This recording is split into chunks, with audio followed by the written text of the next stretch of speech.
ASM হায়াত উদ্দিন দৈনিক ভোরের চেতনা পত্রিকার নিজস্ব প্রতিবেদক ছিলেন। তার বাড়ি বাগেরহাট পৌর শহরের উত্তর হাড়িখালি এলাকায়। স্থানীয় সূত্র জানায়, শুক্রবার সন্ধ্যায় হাড়িখালি সরকারি প্রাথমিক বিদ্যালয় সংলগ্ন মোড়ে একটি চায়ের দোকানে বসেছিলেন হায়াত উদ্দিন। এ সময় দুটি মোটরসাইকেল করে এসে 4-5 যুবক অতর্কিতে তার উপর হামলা চালায়। ধারালো অস্ত্র দিয়ে এলোপাতাড়ি কুপিয়ে জখম করে হামলাকারী পালিয়ে যায়। পরে স্থানীয়রা হায়াত উদ্দিনকে উদ্ধার করে প্রথমে বাগেরহাট জেলা হাসপাতালে নিয়ে যান। অবস্থা গুরুতর হওয়ায় চিকিৎসকেরা দ্রুত তাকে খুলনা মেডিকেল হাসপাতালে নিয়ে গেলে চিকিৎসক তাকে মৃত ঘোষণা করেন। এলাকাবাসী জানান, মাদক নিয়ে সংবাদ করার জেরেই এই হত্যাকাণ্ড ঘটাতে পারে দুর্বৃত্তরা।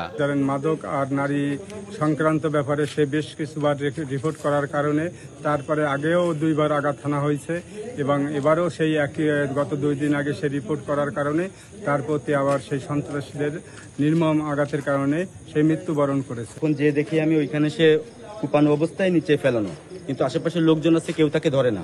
পুলিশ জানায়, হাড়িখালি এলাকার মোহাম্মদ ইসরাইল মোল্লা নামের এক ব্যক্তি তার নিজ বাড়ির সামনে সাংবাদিক হায়াত উদ্দিনের উপর হামলা করে। তাকে গ্রেপ্তারের চেষ্টা করা হচ্ছে।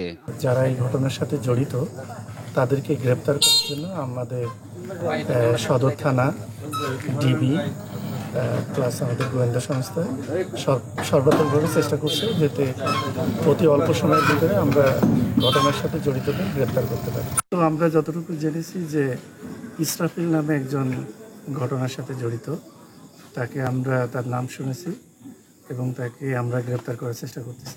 এনআই নাহিদ, দেশ টিভি, ঢাকা।